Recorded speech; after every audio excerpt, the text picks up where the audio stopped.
आज की कहानी बाबा और मुन्नू के बारे में है। एक बहुत प्यारी, हल्की फुल्की और दिल को खुश कर देने वाली कहानी। सुबह का वक्त था।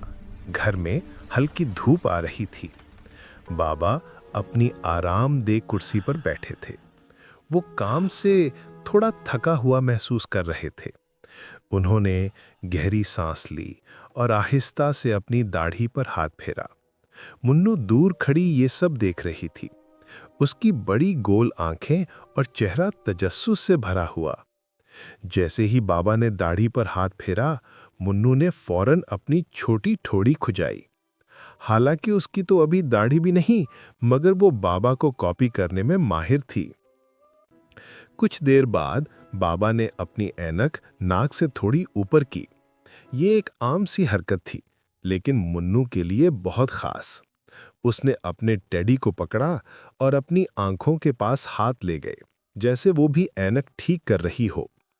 बाबा ने ये सब देखा और आहिस्ता से मुस्कुरा दिए।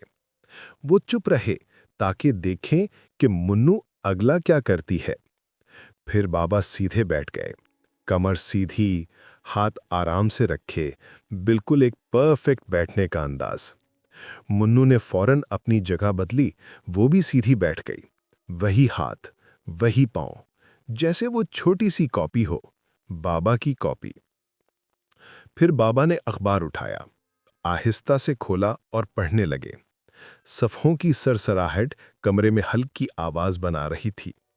मुन्नू ने टेडी को देखा, फिर बाबा को देखा, फिर टेडी को अखबार समझकर खोला और पढ़ने की अदाकारी करने लगी।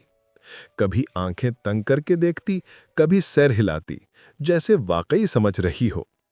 बाबा ये मंजर देखकर दिल से हंस पड़े। एक ऐसी हंसी जिसमें प्यार भी था और हैरत भी। मुन्नू ने आवाज सुनी और खुद भी हंसने लगी। उसकी हंसी छोटी घंटी जैसी थी। पूरा कमरा खुशी से भर गया। फिर बाबा ने एक नया अंदाज बनाया। उन्होंने हाथ ऊपर करके पूरा जिस्म स्ट्रेच किया, कमर सीधी, हाथ पूरे खिंचे हुए। मुन्नू फौरन खड़ी हुई, हाथ ऊपर किए और बाबा की तरह एक प्यारा सा स्ट्रेच किया, इतना क्यूट कि दिल पिघल जाए। फिर बाबा ने प्रिटेंड किया कि वो सो रहे हैं, आंखें बंद, हल्की सी नींद वाली आवाज। मुन्नू भी नकल करने लगी। टेडी को गले लगाया, फर्श पर लेटी और आंखें बंद कर लीं। मगर कुछ लम्हों बाद ड्रामा ड्रामा नहीं रहा। मुन्नू वाकई सो गई। बाबा ने हैरत से देखा, फिर मोहब्बत से मुस्कुराए और आहिस्ता से कहा, मेरी मुन्नू, मेरी छोटी प्यारी कॉपी।